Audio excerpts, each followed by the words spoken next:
झांसी की रानी कविता का अंतिम भाग।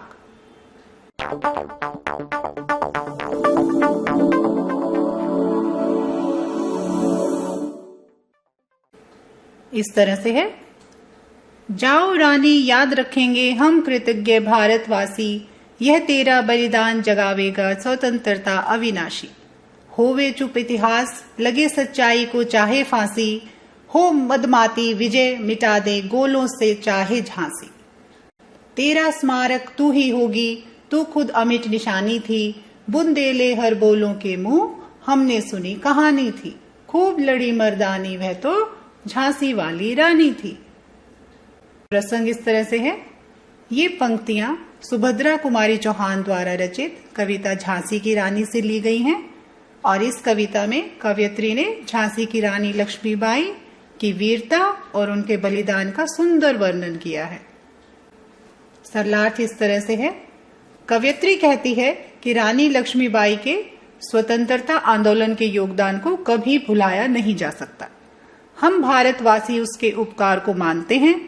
रानी लक्ष्मीबाई का बलिदान कभी न समाप्त होने वाली स्वतंत्रता को जगाएगा। चाहे इतिहास चुप हो जाए अथवा सच्चाई को नष्ट कर दिया जाए, चाहे हम बड़ी से बड़ी विजय प्राप्त कर लें अथवा झांसी को ही मिटा दिया जाए, किंतु रानी लक्ष्मीबाई को कभी भी भुलाया नहीं जा सकता। वह तो अपने आप में ही अपनी याद का चिन्ह है। रानी लक्ष्मीबाई के बलिदान को हमारा इतिहास कभी भुला नहीं पाएगा। वह मरकर भी सदा के लिए अमर हो गई थी। कवयित्री कहती है कि बुंदेलखंड के गवैयों के मुंह से उसने रानी झांसी की, रानी लक्ष्मीबाई की वीरता की कहानी सुनी थी। इस भाग का भाव है, रानी लक्ष्मीबाई के बलिदान को हमें कभी नहीं भूलना चाहिए। भारत देश की आजादी के लिए उन्होंने ही लड़ाई आरंभ की थी। तो हमने रानी लक्ष्मीबाई कविता में स्वतंत्रता संग्राम में उनके महान योगदान के बारे में पढ़ा।